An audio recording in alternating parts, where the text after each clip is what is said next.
Hello, everybody, and welcome to the latest episode of All About Fasting. And today I have the great pleasure to speak to Leonard Wilhelmi, who is not only the great grandson of Dr. Buchinger, who is the founder of the Buchinger Wilhelmi Clinics, but also the current CEO of the Buchinger Wilhelmi Clinic in Überlingen at Lake Constance.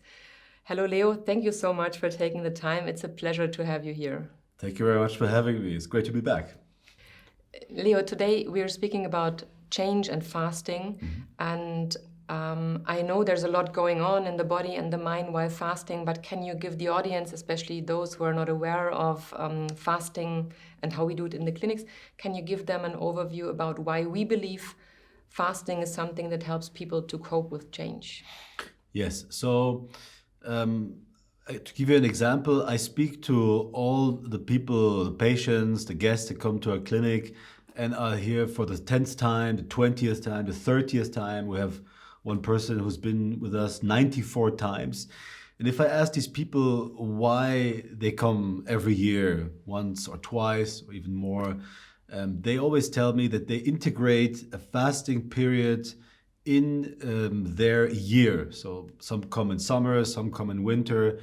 And always this period of fasting is used to make a cut and to sort of process everything that has happened in the last 12 months, 6 months period. And the fasting period is sort of used as a break of your natural rhythms. You stop eating, you go into this different metabolism, and you use the time of introspection, of retrospection to deal with everything that has happened around you.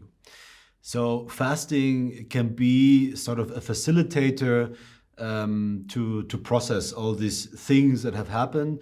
And this is why people come to our clinic to do that, but also people who fast at home always use this interruption as a way to sort of synthesize thoughts, to process the change.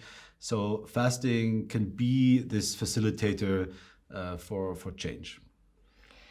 Can you maybe also talk a little bit about how we encourage in the clinics this process, especially for the mind, but also for the body? Yes. We have a fasting program that sort of makes you halt your nutritional patterns, but you also change all your rhythm. So, for example, a person might wake up usually, have a cup of coffee, have breakfast, go to work, meet colleagues. All these things are interrupted, and people who come to the clinic and fast have a different rhythm. So you wake up, you see the nurse, you tell her how you dreamt, you talk about the day, then you have a treatment like a massage or a personal training. Then you have the liver pack, you sleep, then you go on a walk, and so everybody sort of takes up our rhythm, our way of life in the clinic. And these little things, these little rituals also help people to get out of their context, work context, family context, and go into a new context where also your perception, your horizon is opened to new ways. And this is something that has that we see every day and that people actually want from us. They want us to take them out of their routine and to make them live in the period of where they are with us in this new rhythm, the sort of Buchinger Wilhelmi daily routine. Also, we always talk about different dimensions of fasting that, to my understanding and my belief, are very supportive for people trying to support coping with change. Yeah. Can you talk about this? Yeah, so I mean, there's 3 dimensions where we believe that somebody who comes to our clinic or somebody who fasts should not only look at the physical effects, the effects that fasting does. You lose weight, you harmonize your blood pressure, so you have all these wonderful effects that happen on the physical side that are very important, but we believe are not the only thing that you should look at. You should also look at the way that your mind or we always say when the body is fasting, the soul or the mind needs to be nourished. So you need to have You need to give yourself good soul food, if you like. And this soul food is something that you find in our program, in the meditation practice, in the yoga, in the qigong, and the tai chi, and all of these things, the guided tours through forests, lake, and fields surrounding us, or also the concerts that we give, the talks, even up to the art that speaks to you from the walls.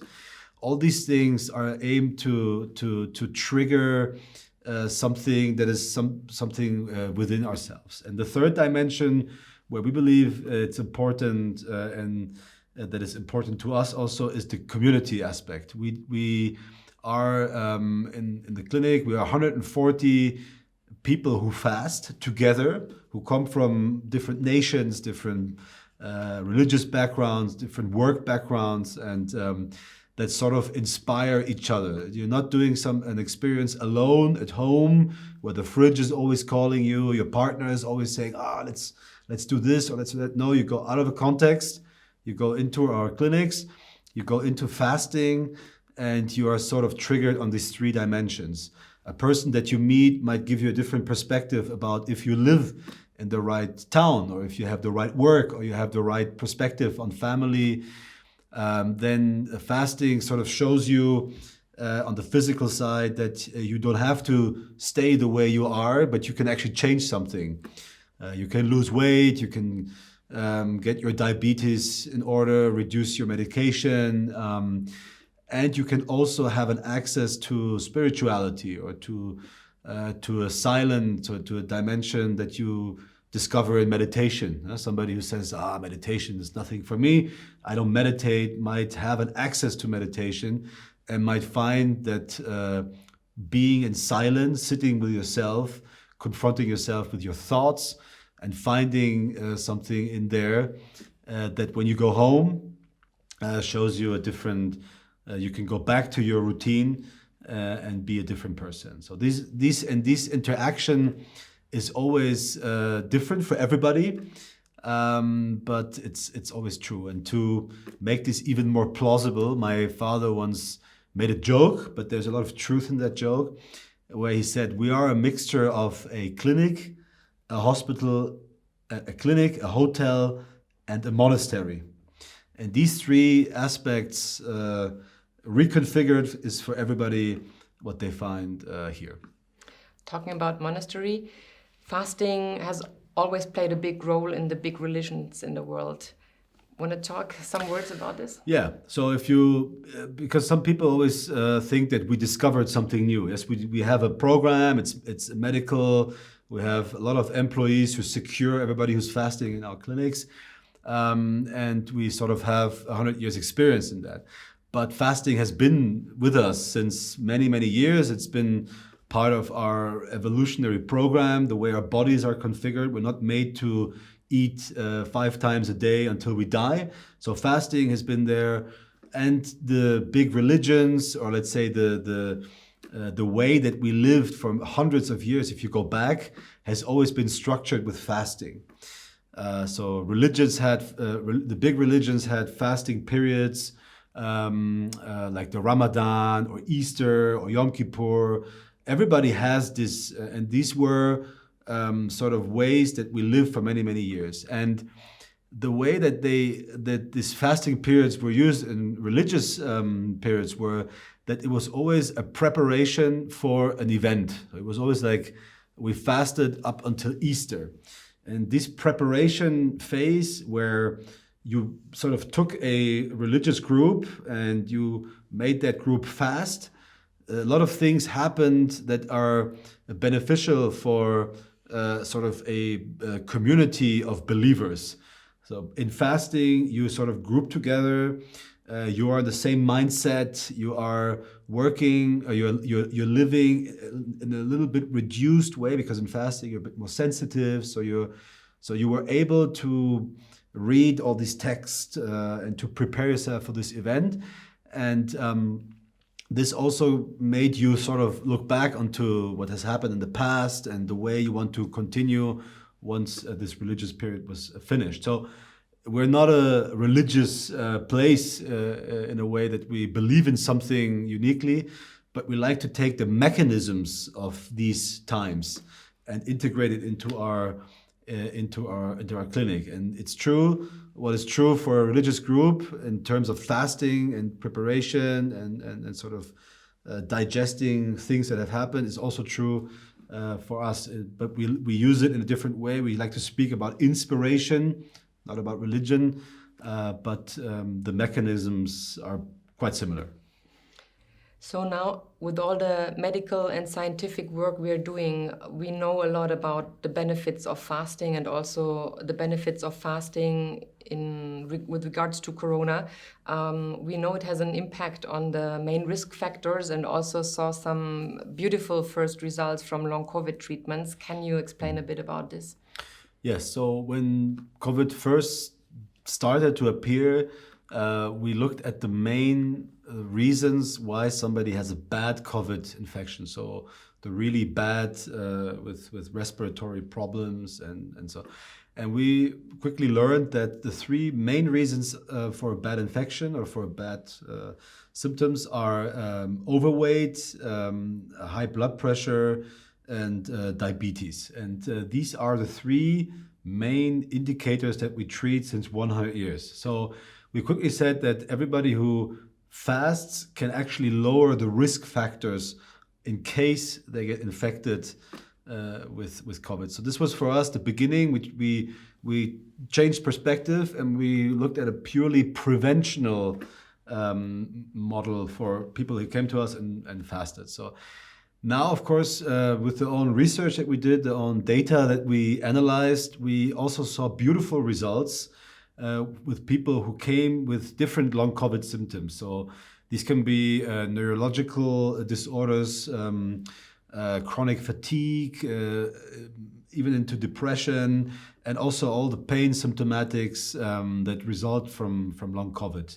And these are things that we're looking at right now, but the data that we've already analyzed is quite strong that this has a positive effect. But for us, we have three groups of people who come now. The ones that are not yet, that have a long COVID and that sort of need treatment for that. The second group that we analyze is people who, for example, cannot get vaccinated or are not yet vaccinated and sort of look at something to boost their immunity in case they have an infection. And we also look at people who have been vaccinated and have, for example, a strong reaction to the vaccine. And we're analyzing on how fasting within our clinic can help them cope with that. Yeah, especially on the long COVID. I have just been in Marbella fasting myself and had the pleasure to speak to a patient who suffered from long COVID, extreme fatigue. And she's come now for the second time and she's doing amazing. And it's really great to see that we can help people in coping with that situation. Yeah. Of course, COVID also had an impact on Buchinger Wilhelmi. How did the work change, the program change? What did happen during the last 2 years? Yeah, of course, like everybody, we were hit by the pandemic. What helped us a lot is that we had very strong ties to our friends in universities all around the world. So we could get in touch and we figured out very quickly a program that is catered towards boosting immunity. So we changed a little bit the additives that we give in fasting so that the immunity reaction or the immunity in general was very, very strong and people could fast in safety. We also then quickly developed a program to measure the effects of long COVID on people who came to our places. And we, of course, changed the whole program, the whole safety measures in the clinic so that now everybody who comes does a PCR and an antigen test. The personnel is tested quite frequently. And so we sort of adapted this whole program. It took us a little while, so it was not easy because we always like to say we are high touch. We're not high tech yet, but we're high touch. And if you have 300 employees who want to make every experience of every guest, every patient that comes unique, and that included a lot of touch and a lot of interaction, then it was quite difficult to change to distance and mask and all that. But what we also observed is that, I started quasi with the pandemic, and I had a lot of plans on how to change things, make things better, etc. And the pandemic or the COVID situation actually made us reduce the whole program. It made us reduce at the very beginning. And with this reduction, everything was centered on the pure experience of fasting. Everything was like, we had a patient who comes since many, many years. He said, it feels like at the beginning, in the 60s and the 70s, there's not much going on. Everybody is focused on fasting. Everybody goes on walks. There's a certain quiet also in the clinic. So it was funny in the year we wanted to celebrate 100 years, we actually went back to the beginning, and people still made a good experience. So we discovered that fasting is itself so powerful that even if you take away all the things, the experience itself gives so much back to the people who do it. So that at the beginning, it was like we were in the 50s, 60s, and we changed the program. And then with the vaccines, everything sort of opened up again. And now we're sort of in a situation where we're thinking a lot about where do we want to go. One thing that has definitely helped us and we want to strengthen is the research and the very scientific foundation of our program, because we can now sort of adapt it also to something like a pandemic. It gives us also a lot of security in the way we treat patients. The second thing that we focus on now is that this aspect of inspiration. So the fasting and the access that fasting gives you to your mind and to this whole dimension of fasting is also something that can help people lower stress level, find an access to meditation and to practices that we think are going to be very, very fundamental also in the next years with COVID or however COVID will develop. And the third thing that we also worked on is that we changed the architecture in the clinic. So we created spaces outside.